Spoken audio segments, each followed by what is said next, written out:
मिट्टी का बेटा, एक किसान की संघर्ष और जीत की कहानी। सुबह के 4 बजे थे। आसमान अभी पूरी तरह जागा नहीं था। हल्की हल्की ठंडी हवा खेतों के ऊपर से गुजर रही थी। गांव के कोने में बनी एक छोटी सी कच्ची झोंपड़ी में रामू किसान उठ चुका था। उसकी उम्र लगभग 45 साल थी। चेहरा धूप से काला पड़ चुका था, हाथों में दरारें थीं, लेकिन आंखों में अजीब सा सुकून था। उसने धीरे से अपनी पत्नी सीता को देखा, जो अभी सो रही थी। पास ही उसका 10 साल का बेटा मोहन और 7 साल की बेटी गुड़िया भी गहरी नींद में थे। रामू ने बिना आवाज किए दरवाजा खोला और बाहर निकल आया। मिट्टी से रिश्ता। रामू का खेत उसके लिए सिर्फ जमीन का टुकड़ा नहीं था, वो उसकी माँ था, उसकी पहचान था। उसने अपने पिता को भी यही खेत जोतते देखा था। उसी मिट्टी में खेला था, उसी मिट्टी में गिरा था, उसी मिट्टी ने उसे बड़ा किया था।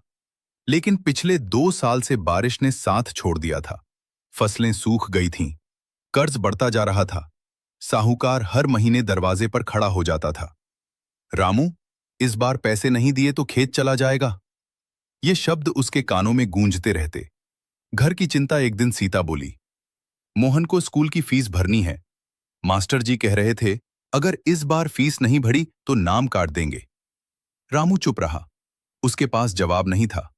उसने धीरे से कहा, इस बार फसल अच्छी हुई तो सब ठीक हो जाएगा। लेकिन उसे खुद पता था, आसमान पर भरोसा करना अब मुश्किल हो गया था। उम्मीद की पहली बूंद। जून का महीना था। आसमान में बादल छाने लगे। गांव वाले आसमान की तरफ उम्मीद से देखने लगे। रामू ने बीज खरीदने के लिए फिर कर्ज लिया। साहूकार हंसा, देख लेना, इस बार भी बारिश धोखा दे गई तो। रामू ने कुछ नहीं कहा, बस मिट्टी को हाथ में लेकर बोला, मां, इस बार मुझे निराश मत करना।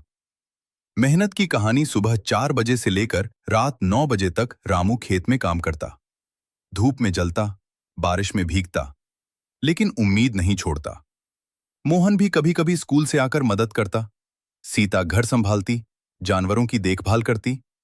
पूरा परिवार एक सपना देख रहा था, इस बार फसल अच्छी होगी।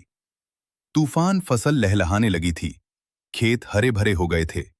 रामू की आंखों में चमक आ गई थी। लेकिन एक रात तेज आंधी आई। बिजली कड़कने लगी, ओले गिरने लगे। सुबह जब रामू खेत पहुंचा, उसकी दुनिया बिखर चुकी थी। आधी फसल जमीन पर पड़ी थी। उसके पैरों से ताकत चली गई। वो मिट्टी पर बैठ गया। आंखों से आंसू बहने लगे। टूटता हौसला। उस दिन रामू पहली बार टूटा। वो घर आकर चुपचाप बैठ गया। सीता ने पूछा, क्या हुआ? रामू बोला, सब खत्म हो गया। मोहन पास आया और बोला, बाबा, आप तो कहते थे किसान कभी हार नहीं मानता। रामू ने बेटे की तरफ देखा। उसकी आंखों में उम्मीद थी। फिर से शुरुआत। अगले दिन रामू फिर खेत गया। उसने गिरी हुई फसल को अलग किया, जो बची थी उसे संभाला। गांव के कुछ लोग बोले, अब शहर चले जाओ, मजदूरी कर लो।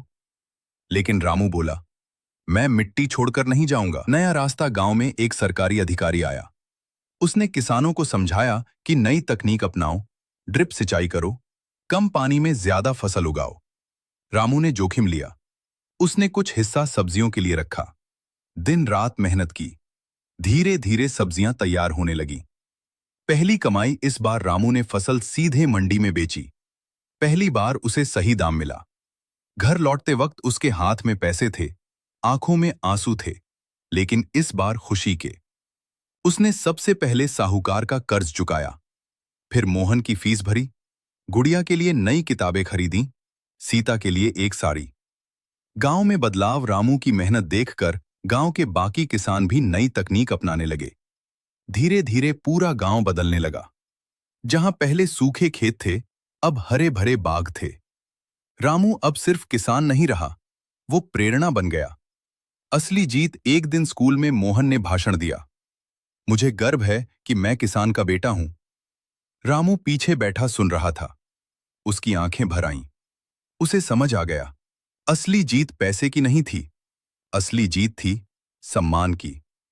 अंतिम संदेश। किसान सिर्फ अन्न नहीं उगाता, वो उम्मीद उगाता है, वो जीवन उगाता है, वो देश की नींव मजबूत करता है। रामू जैसे लाखों किसान हर दिन मिट्टी से लड़ते हैं ताकि हम सब भूखे न सोएं। अगर आपको अपने देश के किसान पर गर्व है, तो इस वीडियो को लाइक करें, शेयर करें और कमेंट में लिखें, जय किसान।